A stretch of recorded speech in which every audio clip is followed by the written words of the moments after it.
বিয়ে করেছো? হ্যাঁ, তোমার জন্য কি আজীবন বসে থাকবো? ভালো করেছো। বিয়ে তো করারই ছিল। একটা ছবি দিতে পারো? কিসের ছবি? ওই মানুষটা, যে মানুষটার সাথে বিয়ে হয়েছে। না না, তোমার নজর লেগে যাবে।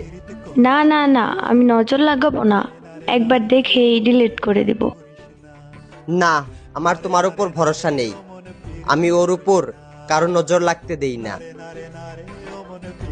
তোমাকে আমার কসম, যদি আমাকে কোনোদিন ভালোবেসে থাকো তাহলে তার ছবি দাও।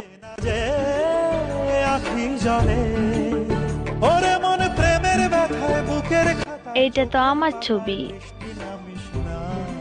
তোমার পর আমার জীবনে আর ভালোবাসাই আসে নাই। তারপরও মুখে এত হাসি নিয়ে ঘুরো।